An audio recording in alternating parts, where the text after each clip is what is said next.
मुक्ति की हम इच्छा लेकर आए हैं, जो संसार के बंधनों से हम मुक्त होने के लिए इच्छा लेकर यहाँ पर आए हैं, वो मुश्किल है।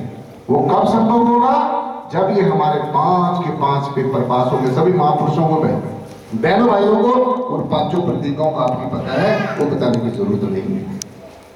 तो कोशिश करो अपने पावन जो सदगुरु ने संदेश दिया, जो हमारे से प्रण लिए हैं, हमारे से प्रतिज्ञा ली है, ये भी सदगुरु के आगे दिन रात बेनती कर रहे हैं, सदगुरु पास भी आप नहीं करना है, दया भी आप नहीं करनी है। तो इसलिए मैं हर समय आपकी शरणागत हूँ, मनसा वाचा कर्मणा, मैं मन से, वचन से, कर्म से, सदगुरु मैं आपकी शरण में हूँ। और आपका तो श्रीमन यही कहता है कि परमेश्वर, क्योंकि सगुण और निर्गुण 2 ही परमात्मा के रूप हैं, एक सगुण उपासना है, दूसरी निर्गुण उपासना है। निर्गुण और निराकार की उपासना है, निर्गुण और निराकार का जो ध्यान है बहुत सरल है, श्रेष्ठ है। क्योंकि जो आपको संसार में दिख रहा है, जो शरीर में जब तक आप हैं ये चरम नेत्रों से देख रहे हैं, जो दृश्य जो है नहीं, जो बादल की छाई, जो ये दिख रहा है, जो ये सुन रहा है, जो ये बोला जा रहा है, जो इंद्रियों से ग्रहण किया जा रहा है, ये फॉर द टाइम बीइंग आज स्टॉप का अरेंजमेंट है, ये हमेशा रहने वाला नहीं है। इसलिए ये आपका just to run the life in a very better, in a very smooth way, और नथिंग मोर देन दिस। सिर्फ ये आपका जीवन चलाने के लिए ये दुनिया के जो पदार्थ हैं ये बनाए हैं, ये हमेशा रहने वाले नहीं है। 4 पदार्थ जो कोई मांगे संत जना की चरनी लागे, तो 4 पदार्थ हैं। मैं आपको बता दूं 4 पदार्थ कौन कौन से हैं। वैसे तो आपको पता है, आप सब ब्रह्म ज्ञानी जीव हो, ये ब्रह्म ज्ञानी संतों की जमात है, तो आपको पता है वो 4 पदार्थ हैं कौन कौन से हैं। काम है, धर्म है, अर्थ है, मोक्ष है। तो ये चारों पदार्थ कहाँ मिलेंगे? ये सदगुरु की शरण में। गुरु जी ने क्या बात कही? सत्य संगत मिल रही है माधो जैसे मधुमक्खियां। मधुमक्खियां जो होती है, छोटे छोटे जीव होते हैं, हम तो आप पे निशान हैं। जो मधुमक्खियां होती हैं उनको कहा है कि जैसे मधुमक्खियां मिलकर रहती हैं ऐसे आपने मिलकर रहना है। तो इसी बात को सच्चा सिद्ध करने के लिए हमारे मिशन का जो स्लोगन है, निराकारी जागृति मिशन का जो स्लोगन है आप सामने पढ़ रहे हैं, एक को जानो, एक को मानो और एक हो जाओ।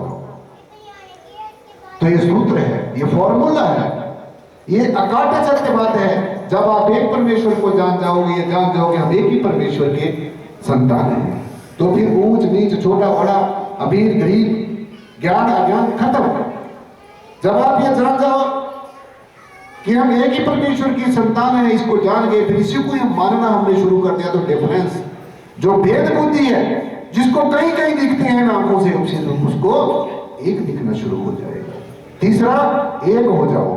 आज जो ये जो मानवता है जगह जगह पर बिखरी पड़ी है, तरह तरह के ग्रुपों में जीव बंट गया है, तरह तरह की बातों में बंट गया है, तरह तरह की धारणाओं में बंट गया है। जब ये एक को जान लेगा, एक को मान लेगा, एक हो जाने का दृढ़ संकल्प कर लेगा साथ संगत जी, तो ये बात मैं बड़े दावे के साथ कह सकता हूं, जो इंसान इस सूत्र को, एक को जानो, एक को मानो, एक हो जाओ वाले सूत्र को जो अपने अंतःकरण में पूरी तरीके से धारण कर लेगा, तो उसका लोक सुखी परलोक सुखी नहीं, लोक भी समझ जाएगा और परलोक भी समझ जाएगा। तो इसलिए इसी बात के ऊपर ज्यादा हमने करना है कि जो सुमरण है, यादाश्त है, यादगार है, याद करना है, वो किसको याद करना है। तो मैं आपको सुमरण की छोटी सी एक बात बताऊं कि सुमरण जो है, सुमरण का मतलब होता है याद करना, एक बात को बार बार, to remember the same thing again and again, एक बात को बार बार याद करना। तो सुमरण तो आप कर ही रहे हो भाई, यहां बैठे हैं, किसी न किसी चीज का सुमरण तो चलता रहता है, क्योंकि सुमरण करना हमारा स्वभाव है और परमात्मा भी आपका स्वभाव है, आपका अपना ही स्वरूप है। अब ये देखना है कि सुमरण करते करते आप जब आंखें बंद करके बैठते हो, अपने आज्ञा चक्र में ध्यान करके बैठते हो, तो आपने ये वाच करना है, अपने श्वासों के ऊपर ये ध्यान करना है, अपने मन को जो पहना हुआ जो मन है, चंचल और चलाए मन है, ये देखना है कि वो किधर ज्यादा भागता है। तो मैं आपको याद रखने के लिए बता दूं, ये अपनी परीक्षा आप ही करनी है, अपने आप को देखना है, दूसरे को नहीं देखना है। अपने आप को जब मिलेगा, नो द सेल्फ, अपने आप को जानना है कि मैं कौन हूं। मैं ये शरीर नहीं हूं, ये शरीर मन धर्म है। मैं शरीर के अंदर बैठा हुआ मन भी नहीं हूं, क्योंकि ये भी चलायमान है। मैं शरीर के अंदर बैठी हुई बुद्धि भी नहीं हूं, क्योंकि ये बुद्धि भी अनेकों विचार करती रहती है, बदलती रहती है।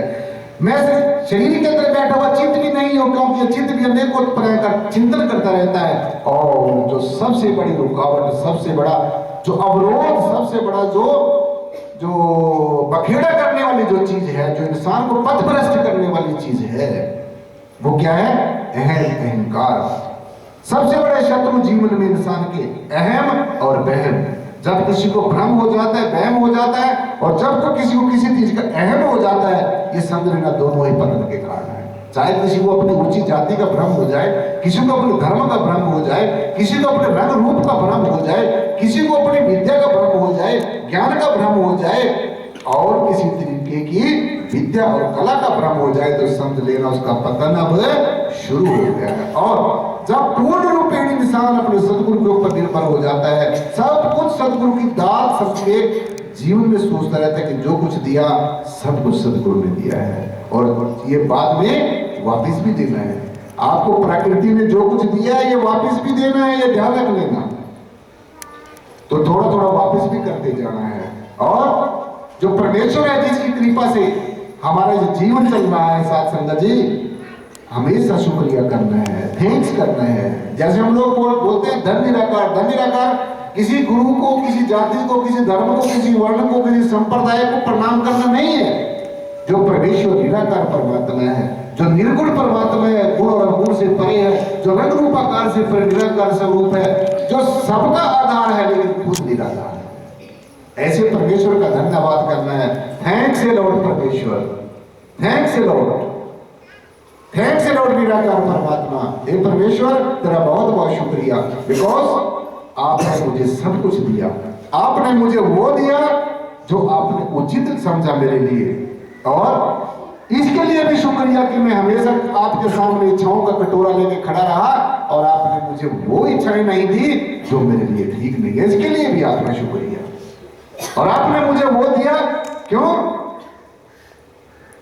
आपने मुझे वो दिया? क्योंकि आपको भली भांति पता है, मुझे पता नहीं है, मैं अबोध हूं, अज्ञानी हूं। आप सब कुछ जानने वाले हो, घट घट के अंदर की जानत है, भले बुरे की पीर बचाना। तो इसलिए सदगुरु से बड़ी कोई बात नहीं है। और जो सदगुरु कौन है, जैसे आज हम महाशिवरात्रि मना रहे हैं, तो महाशिवरात्रि का पर्व जो है इसी बात की उदाहरण है, इसी बात की तरफ हमें प्रेरणा देता है साथ संगत जी, कि जो शिव है, शिव का जो शाब्दिक अर्थ है वो है कल्याण करना। क्या है? कल्याण करना। जब रावण को भगवान श्री राम ने तीर मारा साथ संगत जी, और वो मूर्छित था, और भगवान राम जी ने लक्ष्मण को भेजा कि लक्ष्मण ये ब्रह्म ज्ञानी है, किसी कारणवश इसकी ऐसी दुर्गति हो रही है, ऐसी अवस्था में ये पड़ा है, आप इसके पास जाकर कोई अच्छी बात पूछ कर आओ। तो लक्ष्मण जी उसके पास गए, तो रावण ने उसको यही बात कही कि हे लक्ष्मण, जो शिव का अनन्य भक्त हो गया है। कौन सा भक्त होता है? अनन्य भक्त, जो हमेशा याद करता है, जो हमेशा देवादिदेव भगवान शिव को, जो साकार भी है, निराकार भी है, ब्रह्म भी है, विष्णु भी है, शिव भी है, गुरु भी है, सदगुरु में सब कुछ भगवान ने सारी के सारी जो सृष्टि है, ये शिवोहम शिवोहम शिवोहम, ये सब शिव रूप है। तो उन्होंने कहा कि ये लक्ष्मण, जो शिव की आराधना करता है, जो शिव की साधना करता है, जो शिव को हमेशा याद करता है, वो हमेशा राम बन जाता है।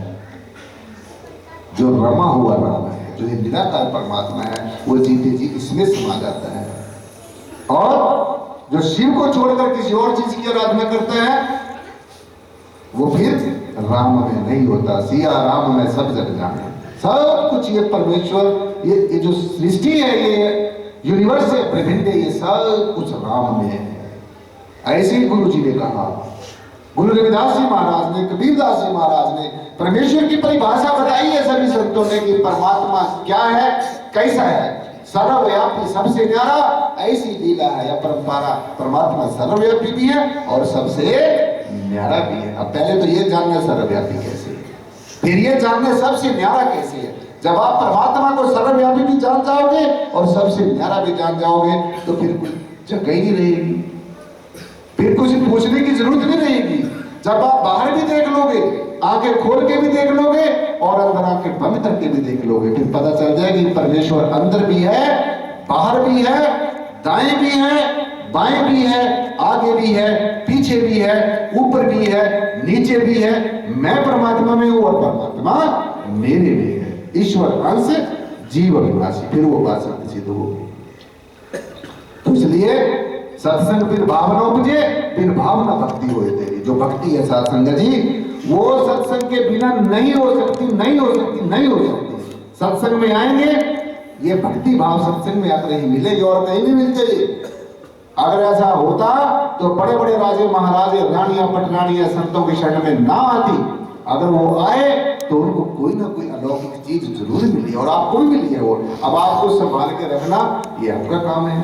अब आपने संसार में फंसे रहना है या निराकार में जाना है, परमात्मा से मिलना है या संसार से मिलना है, आपकी इच्छा है। भगवान जी ने कहा अर्जुन, जो भूत प्रेतों की पूजा करता है वो दुर्गति को प्राप्त होता है, जो देवी देवों की पूजा करता है वो देवगति को प्राप्त होता है, और जो मुझ निर्गुण निराकार को तत्व से जानता है वो जीते जी सदगति को प्राप्त हो जाता है, निर्वाण गति को प्राप्त हो जाता है। उसको कैवल्य ज्ञान की प्राप्ति हो जाती है। कैवल्य ज्ञान, आत्मा का ज्ञान, निज रूप का ज्ञान, अपने आप को जानने की विद्या, अपने अंतर जाने की विद्या, परमेश्वर में जीते जी समाने की विद्या, इसको कहते हैं कैवल्य ज्ञान। इसको कहते हैं निर्वाण गति, इसको कहते हैं सद्गति, इसको कहते हैं मोक्ष और मुक्ति। तो ये भक्ति, जब हृदय में सदगुरु की याद हो, जीभ के ऊपर सदगुरु का पावन नाम हो, आंखों में सदगुरु की पावन छवि हो, कानों में शब्द धुन जो सारे भक्ति मार्ग की जड़ है, मन बुद्धि चित्त सदगुरु के प्यार में रंगा हो, बस यही मुक्ति और परम आनंद की अवस्था है। कैसे मिलेगी? भक्ति से। अब भक्ति क्या है? अगर भक्ति बोलने से होती तो लोग जो बोल नहीं सकते वो क्या करेंगे फिर बेचारे? अगर भक्ति देखने से होती तो जिन लोगों को दिखता नहीं है वो क्या करेंगे? अगर भक्ति पढ़ने से होती, जो अनपढ़ लोग हैं वो क्या करेंगे? अगर भक्ति पैसे से खरीदी जाती तो राजा महाराजे अनेकों पहले हो या भी आगे भी होते रहेंगे, वो राजे महाराजे भगवान को अपना क्या कहते हैं गुलाम बना लेते, खरीद लेते। अगर भक्ति जो खूबसूरत लोग है वही कर सकते हैं, जो बेचारा खूबसूरत नहीं है वो क्या करेगा? अगर भक्ति ताकत से होती, बाहुबल से होती, तो दुनिया में लोग बड़े बड़े बाहुबली हुए हैं, अभी भी हैं, आगे भी हर एक युग में होते रहते हैं। तो वो क्या, जो कमजोर है वो क्या करता? अगर भक्ति किसी जाति धर्म वर्ण की विरासत होती, किसी की बपौती होती, तो फिर तो भगवान किसी विशेष जाति का, किसी विशेष धर्म का, किसी विशेष वर्ण का, किसी विशेष संप्रदाय का गुलाम हो जाता। मेरा कहने का भाव अच्छे तरीके से समझ लेना है, खासकर जो मेरी क्लास में आप लोग बैठे हैं, कि भक्ति ऐसी सुनो मेरे भाई, जब भक्ति आई तो गई बढ़ाई। ये भक्ति है। भक्ति का मतलब क्या होता है? भक्ति का मतलब होता है द्वैत खत्म हो जाना, ईर्ष्या खत्म हो जानी, ऊंच नीच का भाव खत्म हो जाना, और द्वैत भाव जब खत्म हो जाएगा, एकाकार हो जाओगे, एक भाव आ जाएगा, एक तव की भावना आ जाएगी, फिर एक को जानो, एक को मानो और एक को जाने की बात पूरी होगी। इसलिए हमारे संतों महापुरुषों ने जो धरा के ऊपर समय समय के अनुसार, ये भारत की जो भूमि है शासक जी, इसके ऊपर अनेकों ऋषि मुनि पीर पैगंबर और या अवतार समय समय के अनुसार आते रहेंगे। तो सबका एक ही मानना है कि सदगुरु सब रिश्तों से श्रेष्ठ गुरु है। इस पार गुरु, उस पार गुरु, सबसे सच्चा रिश्तेदार गुरु।